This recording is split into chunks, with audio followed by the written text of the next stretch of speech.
Bismillahirrahmanirrahim. Assalamualaikum warahmatullahi wabarakatuh. Sebelumnya saya Muhammad Alfian Norman. NPM 2006-574-023 akan menjelaskan sedikit tentang infinite series atau barisan tak terhingga, dari tak terhingga. Pertama, pengertian secara sederhana dari tak terhingga adalah suatu bilangan real yang teratur untuk setiap bilangan positif. Lebih tepatnya, suatu barisan tak terhingga adalah sebuah fungsi yang daerah asalnya adalah himpunan bilangan bulat positif dan daerah nilainya atau range adalah himpunan bilangan real. Di sini ada beberapa teorema tentang konvergensi, di mana suatu barisan AN dikatakan konvergen ke L, dan kita tulis lim N menuju tak hingga AN sama dengan L.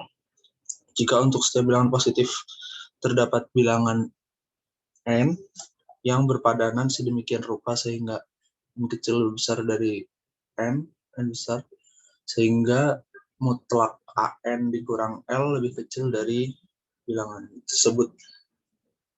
Suatu barisan yang tidak konvergen ke sembarang L, ke semua nilai L, itu dikatakan divergen atau menyebar atau divergen. Nah, ini untuk beberapa teori limit dalam barisan, kurang lebih sama seperti limit pada umumnya.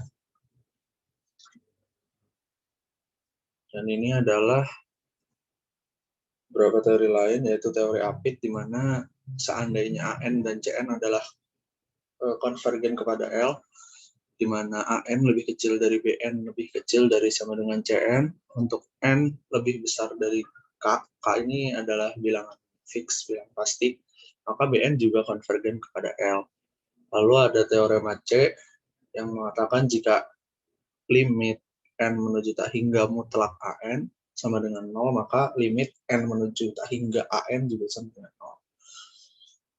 Jadi meskipun mutlaknya dihilangkan, tetap tidak mempengaruhi. Lalu ada terakhir, itu ada teorema monoatomik teori barisan monoatomik.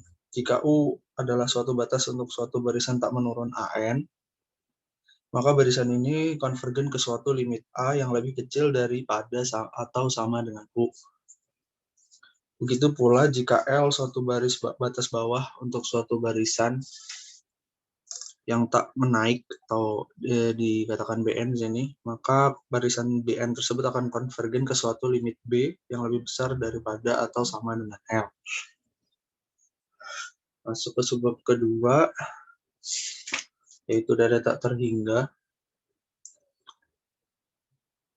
Ketika kita menggunakan komputer atau kalkulator, lalu menggunakan pangkat tertentu untuk alat-alat tersebut menggunakan algoritma untuk membuat aproksimasi seperti semacam itu, dan banyak algoritma seperti ini berdasar kepada infinite series ini atau dari tak terhingga. Jadi pengertiannya dari tak terhingga ini adalah sigma K sama dengan 1 AK konvergen dan mempunyai jumlah S jika barisan jumlah parsialnya atau Sn konvergen kepada S. Jika Sn-nya divergen, maka deret juga divergen. Deret divergen itu tidak memiliki jumlah.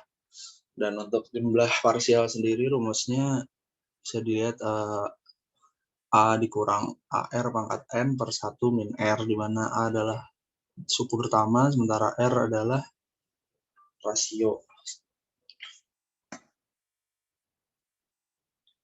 Lalu ada teori yang pertama adalah uji suku ke N atau ke divergensi. Jika sigma N sama dengan 1 AN konvergen, maka limit N menuju tak hingga AN sama dengan 0. Secara ekuivalen, jika lim N menuju tak hingga AN tidak sama dengan 0, maka lim N menuju tak hingga AN juga tidak ada, dan maka barisan ini disebut divergen. Lalu di teorema selanjutnya ada linearitas barisan konvergen. Jika sigma K sama dengan 1 AK dan sigma K sama dengan 1 BK keduanya konvergen, dan jika C adalah konstan, maka sigma CAK dan sigma AK tambah BK juga konvergen. Dan ini juga ada kemungkinan lagi sigma CAK sama dengan C-nya keluar sebagai konstanta sigma AK, atau kemungkinan kedua adalah sigma AK tambah BK sama dengan sigma AK tambah sigma BK. Lalu untuk teorema selanjutnya ada jika sigma AK divergen dan C tidak sama dengan 0, maka sigma CAK juga divergen. Jadi konstantanya tidak mempengaruhi bentuk dari AK tersebut. Lalu ada pengelompokan suku dalam deret tak terhingga. Suku-suku sebuah deret yang konvergen dapat dikelompokkan dalam cara apapun asalkan urutan sukunya diperhatikan. Dan deret yang baru akan konvergen dengan jumlah sama seperti deret yang semula. Lalu sebab selanjutnya adalah deret positif, uji integral. Ada beberapa cara. Yang pertama adalah uji jumlah terbatas suatu deret sigma AK yang tak negatif konvergen jika dan hanya jika jumlah parsialnya terbatas di atas. Lalu yang kedua, deret dan integral tak wajar. Misalkan F adalah kontinu, positif dan naik pada interval 1, tak hingga, dan anggaplah bahwa AK sama dengan fungsi K, maka dan untuk semua bilangan positif, bilangan bulat positif, maka deret tak terhingga sigma K sama dengan 1 AK konvergen jika dan hanya jika integral 1 menuju tak hingga fx sama fx dx itu juga konvergen.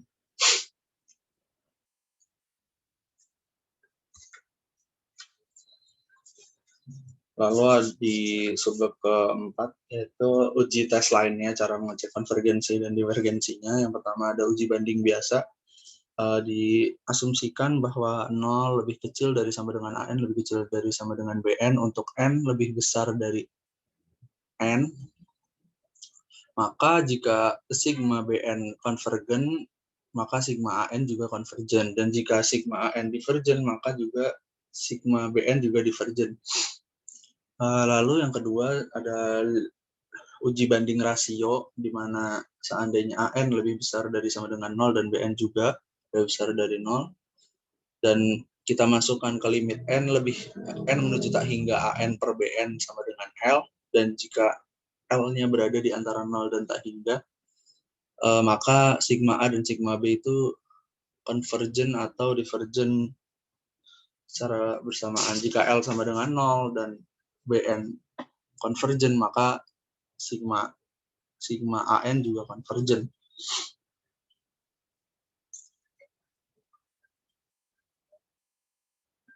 Lalu selanjutnya adalah uji rasio.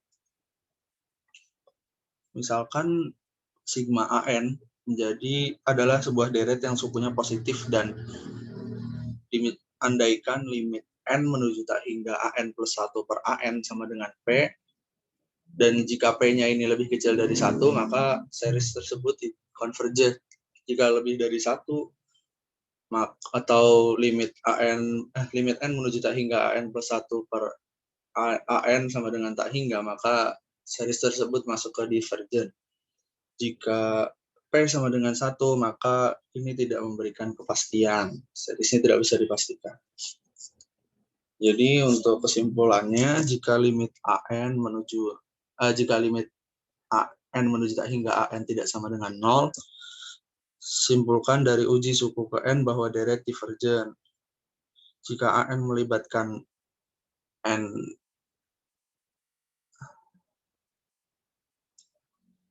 atau R pangkat N atau N pangkat N, cobalah untuk menggunakan rasio tes. Dan jika AN hanya melibatkan pangkat konstan N, cobalah uji limit.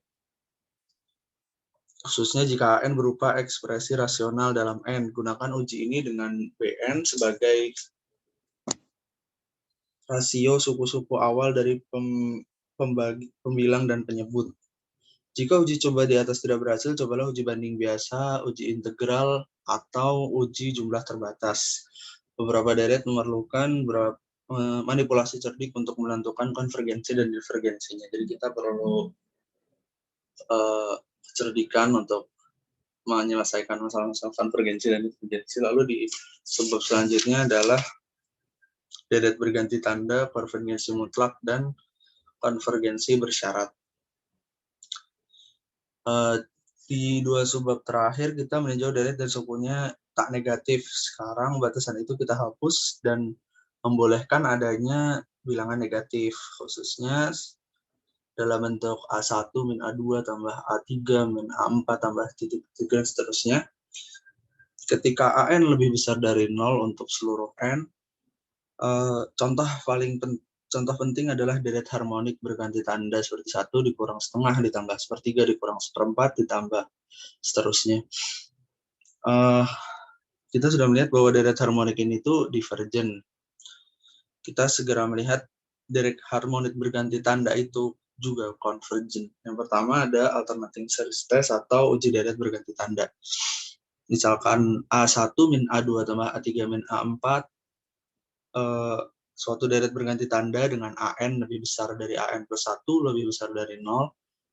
Jika limit N menuju tak hingga AN sama dengan 0, maka series tersebut convergent. Lebih lanjut, kalau error yang dibuat dengan menggunakan jumlah N suku pertama Sn atau jumlah parsialnya untuk mengaproksimasi jumlah deret S tidak lebih daripada AN plus 1.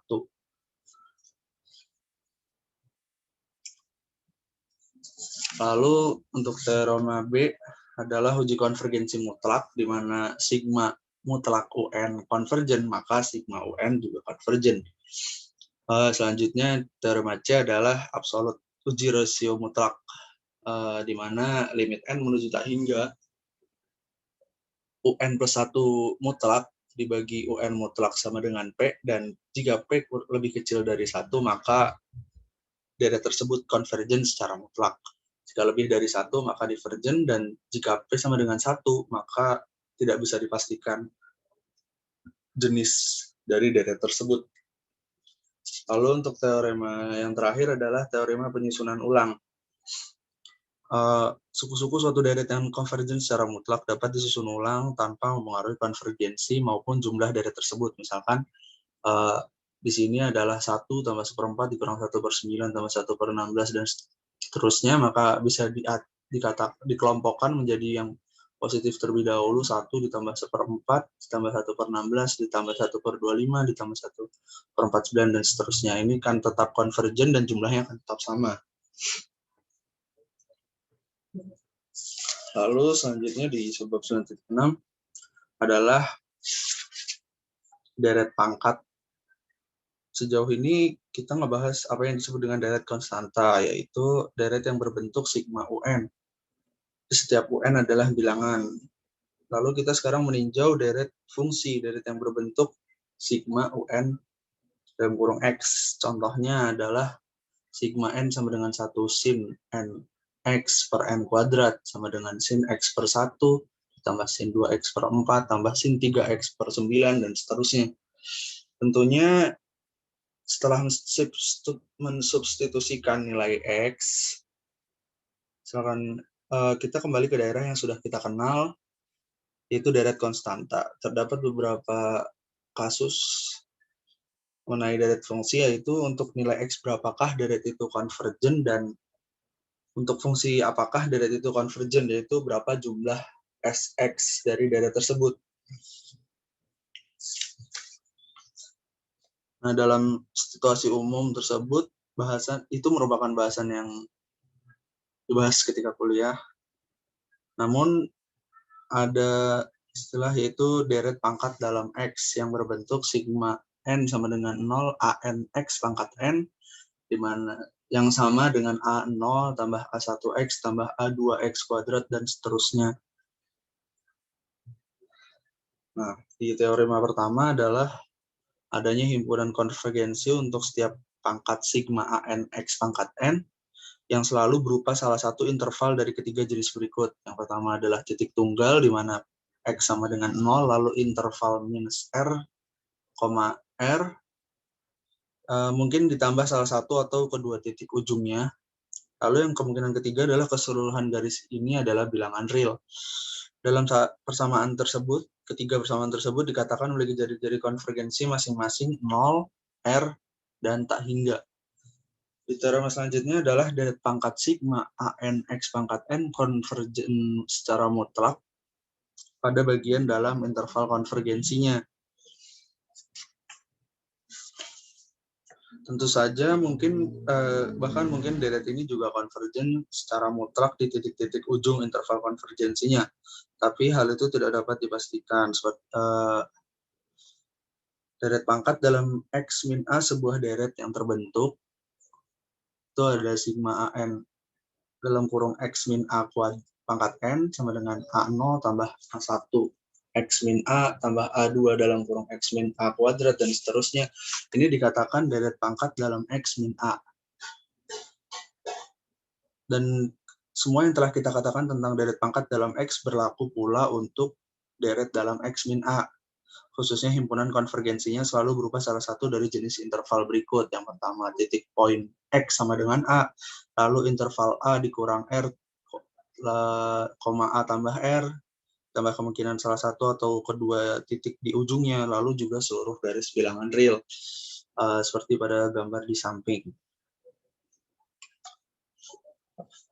Lalu masuk ke subbab selanjutnya, yaitu operasi pada deret pangkat, di mana pada teorema pertama adalah andaikan bahwa Sx adalah jumlah deret pangkat pada interval I, yaitu Sx sama dengan sigma n menuju sama dengan 0 AN X pangkat N sama dengan AN ditambah A1X tambah A2X pangkat 2 tambah A3X pangkat 3 dan seterusnya.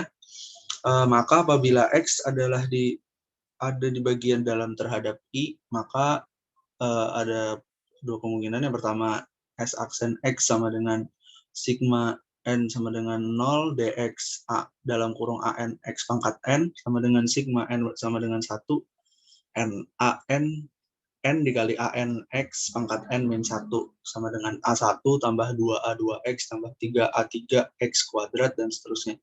Lalu yang kedua adalah integral 0 menuju X ST dt sama dengan sigma N sama dengan 0 integral 0 menuju X AN T pangkat N dt sama dengan sigma N sama dengan 0 AN per N plus 1 X dikali X pangkat N plus 1. Jadi seperti itu. Lalu ini ada beberapa kemungkinan lain. Jika ln 1 tambah X, maka kemungkinan hasilnya jadi X min X kuadrat per 2 tambah X per 3 per 3 dan seterusnya untuk minus 1 lebih kecil dari X lebih kecil dari 1. Lalu juga ada tan min 1X untuk min 1 lebih kecil dari X lebih kecil dari 1. Lalu juga ada E pangkat X yang jadi 1 tambah X kuadrat tambah 2 faktorial dan seterusnya.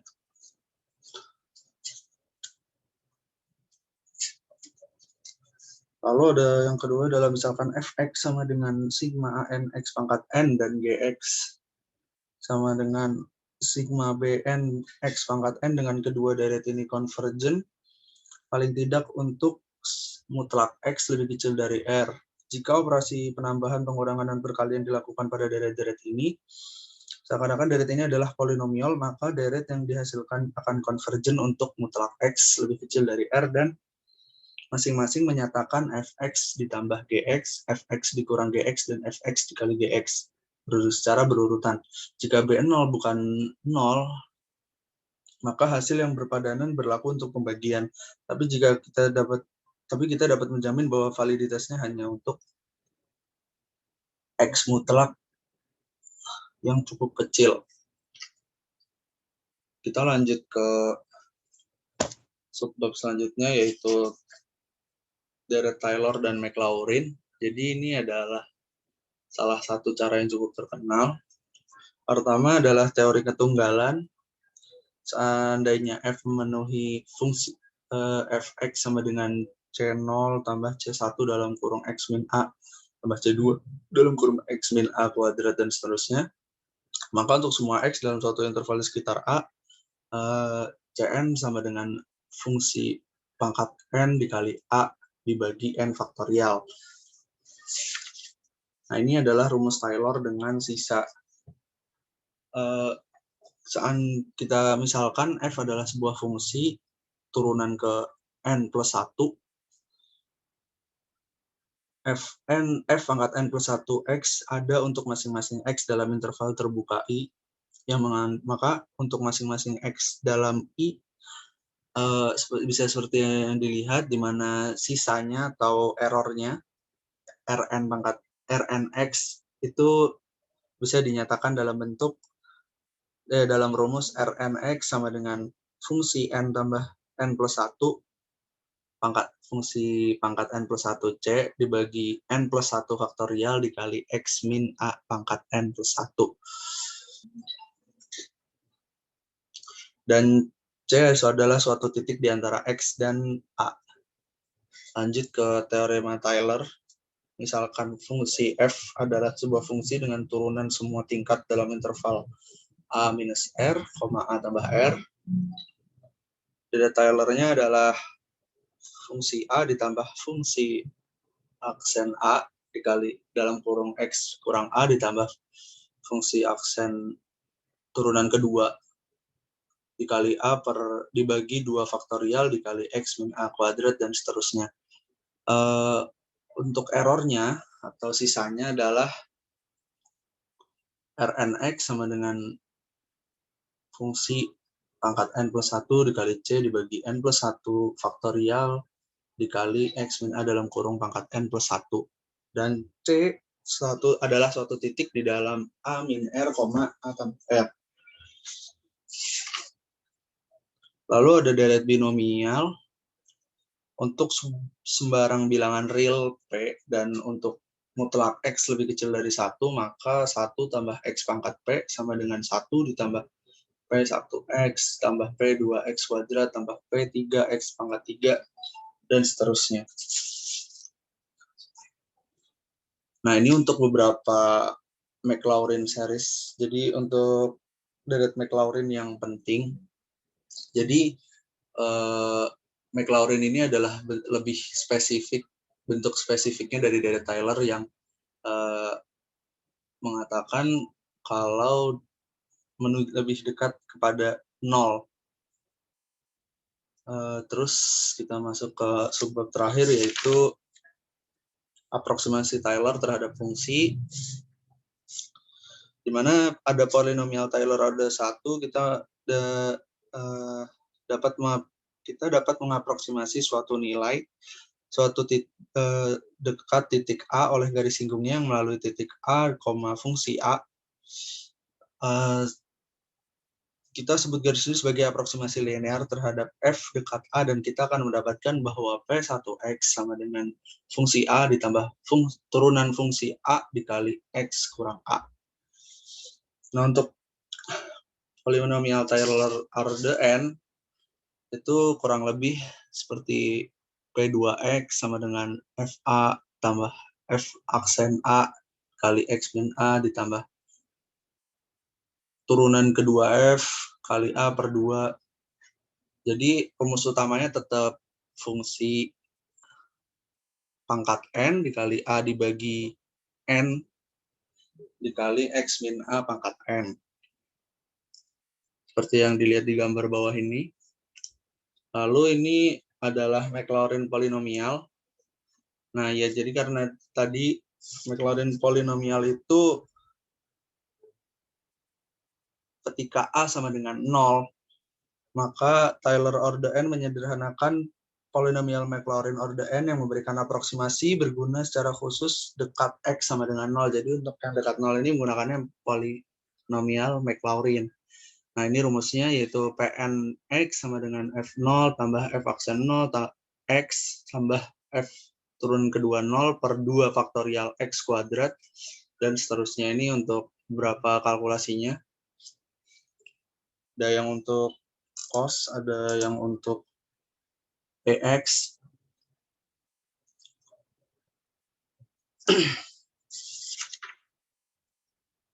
Nah, ini adalah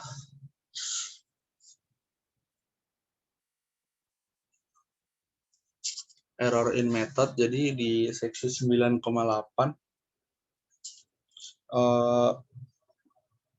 kita memberikan formula untuk error dan aproksimasi fungsi dari Taylor polinomial.